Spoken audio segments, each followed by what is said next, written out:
Alors bienvenue. Aujourd'hui, on plonge vraiment au cœur des organisations pour décortiquer un composant qui est à la fois vital et, la plupart du temps, complètement invisible, le système d'information. C'est en quelque sorte ce qui fait battre le cœur de n'importe quelle entreprise. Et pour commencer, voilà une question qui peut paraître un peu étrange. Qu'est-ce qu'une entreprise et un organisme vivant ont en commun? Eh bien, la réponse, aussi surprenante soit-elle, c'est vraiment la clé qui va nous permettre de tout comprendre, de comprendre le fonctionnement interne de n'importe quelle organisation. Du coup, pour bien comprendre une organisation, on va faire un peu comme un biologiste. On va, en quelque sorte, la disséquer pour observer ses parties fondamentales et surtout pour voir comment tout ça interagit. Alors, à la base, un système, c'est quoi?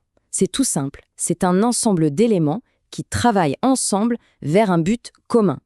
L'exemple le plus simple, c'est une usine.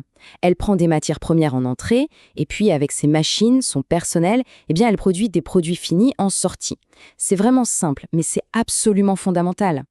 Bon, si on continue avec notre organisme, on remarque assez vite qu'il y a deux grandes parties qui se distinguent. Un peu comme pour un être vivant en fait.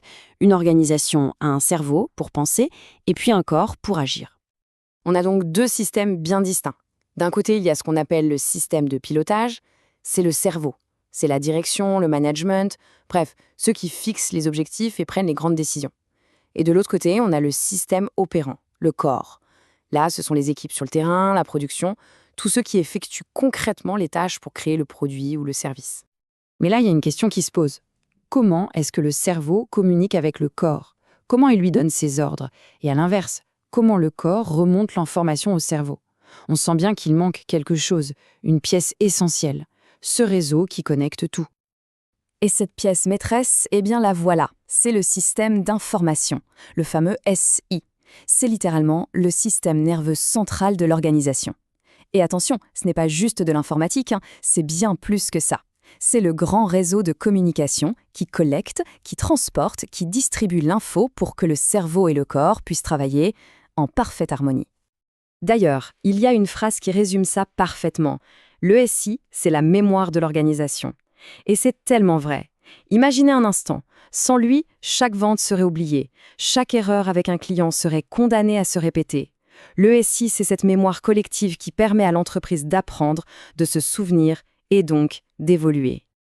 Et attention, contrairement à ce qu'on pourrait penser, ce système nerveux, ce n'est pas que de la technologie.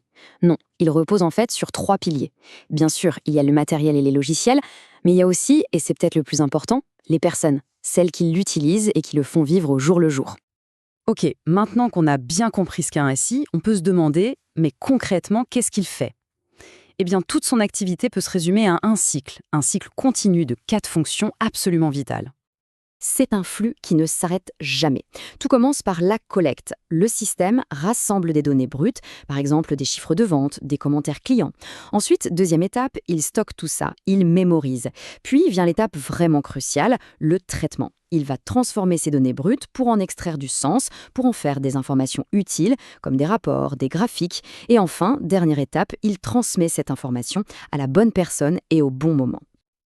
Alors, on s'en doute, un système d'information aussi complexe, ça ne s'improvise pas. On ne se contente pas de brancher quelques ordinateurs les uns aux autres. Non, il faut le concevoir, le penser avec méthode. C'est un peu comme un architecte qui va dessiner les plans d'un bâtiment bien avant de poser la toute première brique. Et justement, pour faire ces fameux plans, il existe des méthodes d'ingénierie très sérieuses.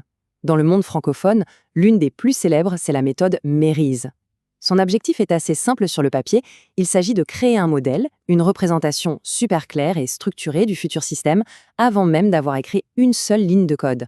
Et le vrai coup de génie de Mérise, son principe fondamental, c'est ça.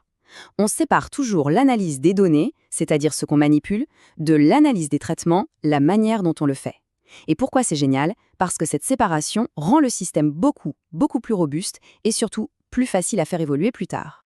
Pour être sûr de ne rien oublier, la méthode procède par étapes, un peu comme un zoom progressif. On commence très large avec le niveau conceptuel. Là, on répond à la question « quoi ?» Qu'est-ce qu'on veut faire? Avec quelles données? Ensuite, on zoome un peu, on passe au niveau organisationnel qui répond à comment? Qui fait quoi dans l'entreprise? Avec quelles règles?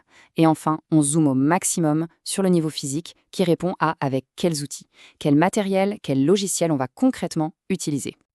Et voilà à quoi ressemblent au final les plans de notre architecte.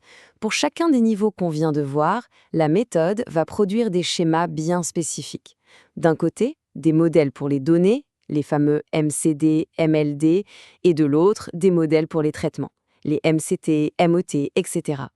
C'est cette grille de lecture très rigoureuse qui garantit que le système final sera parfaitement aligné avec les besoins réels de l'organisation. Donc, s'il y a une chose à retenir, c'est vraiment ça. Un système d'information, ce n'est pas juste le service informatique ou un tas d'ordinateurs. Non, c'est bien plus. C'est le réseau vivant, c'est la communication, c'est la mémoire qui permet à toutes les pièces d'une organisation de fonctionner ensemble comme un seul et même être, cohérent et intelligent. Et pour terminer, une petite question, juste pour la réflexion. Si on accepte cette métaphore du système nerveux, quel est l'état de santé de celui de l'organisation qu'on connaît le mieux, que ce soit au travail ou dans ses études? Est-ce que l'information circule bien, de manière fluide et rapide, ou est-ce qu'on sent qu'il y a des blocages, des ralentissements? C'est une question qui, je pense, mérite d'être posée.